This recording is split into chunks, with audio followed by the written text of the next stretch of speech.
جس طرح ظاہری طور پر پہلے نمبر پہ خلیفہ حضرت ابو بکر ہیں، اسی طرح باطنی طور پر بھی پہلے خلیفہ جناب سیدنا ابو بکر صدیق رضی اللہ عنہ۔ باطنی روحانی طور پر اچھا روحانی طور پر جب خلیفہ ہوں گے تو اس کی وضاحتیں تو وہی روحانی بزرگ کریں گے نا، کیا وہ بھی ان کو روحانی طور پر پہلا خلیفہ مانتے تھے کہ نہیں مانتے؟ آؤ تمہیں داتا کی نگری لے چلتا ہوں، حضور داتا گنج بخش رحمۃ اللہ تعالی علیہ۔ آپ کشف الموجوب کے اندر لکھتے ہیں، آپ فرماتے ہیں کہ حضرت ابو بکر صدیق رضی اللہ تعالی عنہ کی ابتدا سے انتہا تک جو زندگی ہے وہ فقر اور تسلیم و رضا میں گزری، اس لیے صوفیاء کرام کے امام و مقتدا بھی صدیق اکبر ہیں۔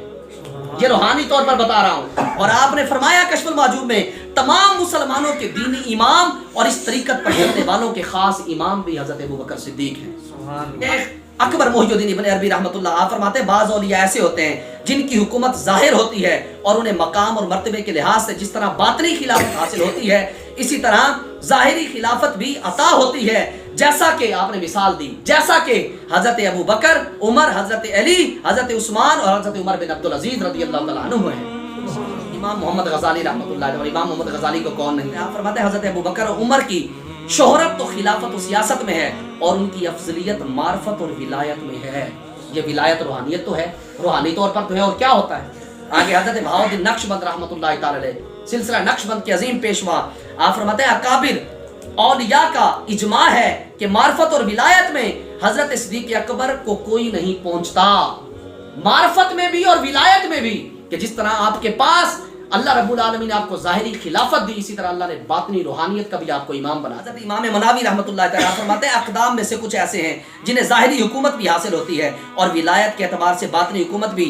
آپ نے مثال دی جیسے حضرت ابو بکر، حضرت عمر، حضرت عثمان، حضرت علی رضی اللہ تعالیٰ۔ شہاب الدین خفاجی رحمۃ اللہ تعالیٰ نسیم الریاض میں لکھتے ہیں، آپ فرماتے ہیں خلیفہ کبھی تو ظاہری طور پر متصرف ہوتا ہے جیسے سلاطین، آپ نے کہا یہ ظاہری طور پر ہوتا ہے جیسے سلطان ہوتے تھے، اور کبھی باطنی طور پر ہوتا ہے جیسے اقطاب، اور بعض ایسے ہیں جن کو اللہ ظاہری طور پر بھی تصرف عطا فرماتا ہے اور باطنی طور پر بھی دونوں خلافتیں دیتا ہے، کہا کہ جیسے خلفائے راشدین ہیں۔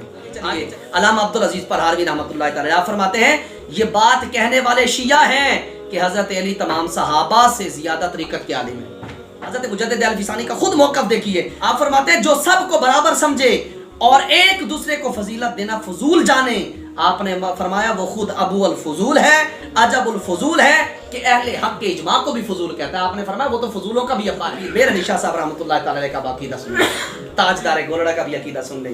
آپ فرماتے ہیں اہل سنت کے نزدیک چاروں خلفائے راشدین ہر دو خلافتوں کے جامع ہیں، کہا کہ ظاہری خلافت کے بھی اور باطنی، کہا کہ جس طرح حضرت ابو بکر ظاہری خلافت کے جو ہے آپ رضی اللہ تعالیٰ عنہ جامع تھے، اسی طرح باطنی خلافت کے بھی آپ جامع تھے۔